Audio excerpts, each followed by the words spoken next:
சென்னையை அடுத்த பழைய பல்லாவரத்தில் அதிமுக வேட்பாளருக்கு வரவேற்பு அளிப்பதில் இரு தரப்பினர் மோதிக்கொண்டதால் அங்கு பரபரப்பு நிலவுகிறது. இதுகுறித்த விரிவான தகவலை செய்தியாளர் ஜெய்சங்கரிடம் கேட்கலாம். ஜெய்சங்கர், விவரங்கள். ஸ்ரீபெரும்புத்தூர் அதிமுக வேட்பாளர் டாக்டர் பிரேம்குமார் இன்று பிரச்சாரத்தை துவங்கி செய்து வருகிறார். சென்னை பல்லாவரம் தொகுதிக்குட்பட்ட கீழ்கொட்டளை பகுதியிலிருந்து அவர் பிரச்சாரத்தை மேற்கொண்டு வரும் நிலையில் முன்னாள் சட்டமன்ற உறுப்பினர் அதிமுக சட்டமன்ற உறுப்பினர் தன்சிங், அவரோட மகன் பகுதி செயலாளர் ஜெயபிரகாஷ் உள்ளிட்டோர் அந்த பகுதிக்கு உட்பட்ட பகுதியில் பழைய பல்லாவரம் பகுதியில் உடன் வந்து பிரச்சாரத்தில் ஈடுபட்டனர். இதே நேரத்தில் அதிமுக மற்றொரு நிர்வாகியான ராஜப்பா என்பவர் எம்ஜிஆர் மன்ற நிர்வாகியாக உள்ளார்.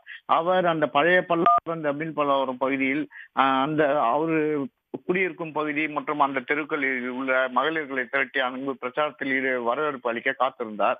அப்போது அங்கு வந்த போது அந்த சட்டமன்ற உறுப்பினர் வேகமாக செல்லுமாறு கூறியுள்ளார். இதனால் அந்த வாகனத்தில் ராஜப்பாவை ஏற்ற வேண்டும் என்று ராஜப்பாவின் ஆதரவாளர்கள் அந்த வாகனத்தில் அவரை ஏற்ற முயன்றனர்.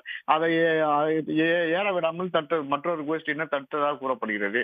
இதனால் அந்த இரு கோஷ்டியிலும் பயங்கர தகராறு ஏற்பட்டு ஒருவர் தாக்கி பேசிக் கொண்டனர். இதனால் அந்த வாகனத்தில் இருந்த முன்னாள் அதிமுக சட்டமன்ற உறுப்பினர் அந்த வேட்பாளர் பிரேம்குமார் முன்னிலையிலேயே அங்குள்ள பொதுமக்கள் மகளிரை வந்து தரைக்குறைவாக பேசியதாக கூறப்படுகிறது. இதனால் பெரும் இருதரப்பிலும் மோதல் ஏற்பட்ட நிலையில் அங்குள்ள ராஜப்பா ஆதரவாளர்கள் வாகனத்தின் முன்பாக மறியலில் ஈடுபட முயன்றனர். இதனால் பரபரப்பு ஏற்பட்டது. மேலும் அந்த வாகனத்தின் அந்த பிரச்சார வாகனத்தின் முன்பக்க கண்ணாடியும் முட்டி மோதி உடைத்துள்ளனர். இதனால் அங்கு ஒரு பெரும் இரு தரப்பிலும் தாக்கி கொண்டு மாறி மாறி தங்களை ஒழிக என்று பேசிக்கொண்டு அந்த பரபரப்பான காட்சிகளை தான் நம்ம பார்த்துக் கொண்டிருக்கிறோம். குறிப்பாக அந்த அதிமுக சட்டமன்ற உறுப்பினர் நாடாளுமன்ற உறுப்பினர் வேட்பாளர் முன்பாகவே இது போல சம்பவம் நடைபெற்றது. அங்கு பெரும் பரபரப்பை ஏற்படுத்தியுள்ளது. ஜெய்சங்கர், தற்போதைய நிலவரம் என்ன?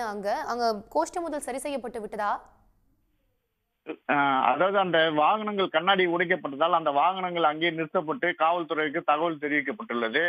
ஆனாலும் போலீசார் அவர்களை வந்து அங்கிருந்து இரு தரப்பிலையும் வந்து தடுத்து நிறுத்தி அங்கிருந்து கலைக்கிறதுக்கான முயற்சியில் ஈடுபட்டு இருவரும் கலைந்தனர்.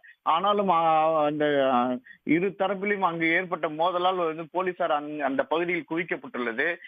மேலும் அந்த மக்களவை வேட்பாளர் பிரேம்குமாரும் அங்கிருந்து புறப்பட்டு சென்று விட்டார்.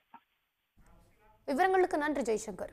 உடனுக்குடன் செய்திகளை தெரிந்து கொள்ள சன் நியூஸ் பெல் ஐகானை கிளிக் பண்ணுங்க.